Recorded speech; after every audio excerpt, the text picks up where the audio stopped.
welcome to Wine Time. I'm your host, Kate Voltan, and this is another episode of Wine Time, where we talk about all things business, all things mummy, and we do it over vino. So go grab your glass of choice, whatever it is, coffee, tea, milk, juice, wine, beer, it doesn't matter, but come on back because we're about to get started. It's wine time. Well, thank you for joining me today. I'm guessing it had something to do with Brad Pitt. I don't know Brad. I wish I did, but I don't. So I can't exactly hook you two up. However, before you get all mad and feel like you got misled, there's a point behind me using that subject line today, and it's for you to really understand the importance of having a subject line that stands out in the inbox, especially right now, considering everything is back to school. It's a highly competitive space. So today I'm sharing with you my top 3 tips on how to stand out in the inbox using your subject line. It's wine time. So number 1, A-B splitting.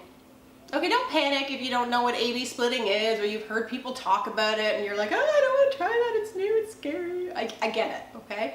But A-B splitting couldn't be easier today given all the technology that we have. MailChimp, the email marketing software system that I use, makes it super simple. And all A-B testing is testing one subject line versus another subject line. And if one happens to perform better than the other, then the bulk of your email recipients will get that subject line versus the other one. And here's the beauty about A-B splitting. It's not just for your subject line. It's also for images, for content, for measuring what time of day you want to send something, what day of the week works better for your readers. So don't think it's some great big complicated thing. It's really very simple, and be sure to check it out. It's wine time. So number 2, offer a solution to your readers. In your subject line right away, you can be offering a solution to a problem that they have. And if you can do that right away before they've even opened the email, you're going to get them to open the email, which is what you want, and then hopefully click through to some messaging in the body of your email. That's the whole point of sending the email in the first place.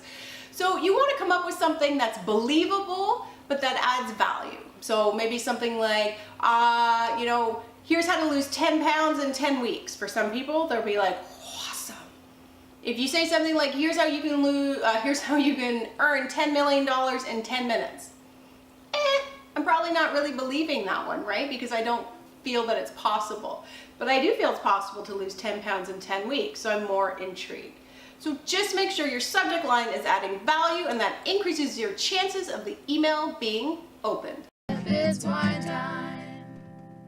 Number 3, stay on trend. Guess what? There's trends in email marketing just like they are in any other form of marketing out there. So I'm not saying you need to read every single article that comes out talking about email marketing, but you should understand overall the overarching trends that are going on in the industry, especially because email marketing is pretty much a free way to engage with your audience. If you compare it to other models like cost per click or AdWords, it can add up really quickly. So take advantage of this free form of email marketing, but just make sure your subject lines are on trend. So right now it's trending are things like shocking, like using a really shocking, provocative subject line without being dirty. People, don't go there. No one wants to see that. Other things that are working really well are a one-word subject line. Think about it. That just stands out in your inbox when you're reading that long list, right? They're all long. Oh, short. What's this? It's intriguing. It's something new. Humor works really well in subject lines, we're learning. So saying something really quick-witted and funny that kind of makes a person giggle gives them a reaction. We know that asking questions actually promotes someone thinking and engaging, because when they read it, they answer it and they're engaged and they might open it. So stay on trend. As a business owner, that's part of your job to understand the marketing channels that you're using. It's wine time.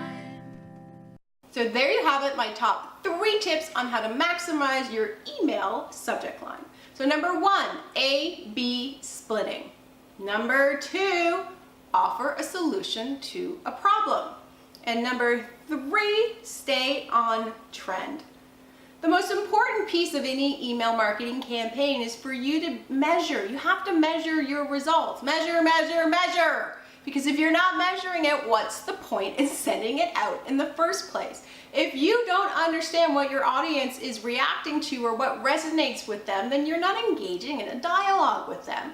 So you might as well put your efforts somewhere else. What's so magical about email marketing is you can measure everything. So don't wait and get going today and maximize your email subject lines. It's wine time. Thanks so much for joining me today for another episode of Wine Time. If you haven't already, please subscribe to Wine Time.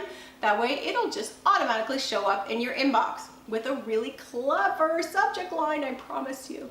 And if you haven't already, please download my free ebook, all kinds of great tips on how to run a business and be a really present mom. And you gotta visit my website at katevoltan.com for all kinds of other great resources, all on the same subject, because that's what I do. So thanks for joining me, and until next week, enjoy your wine. You're a mom and a business guru. Take a sip.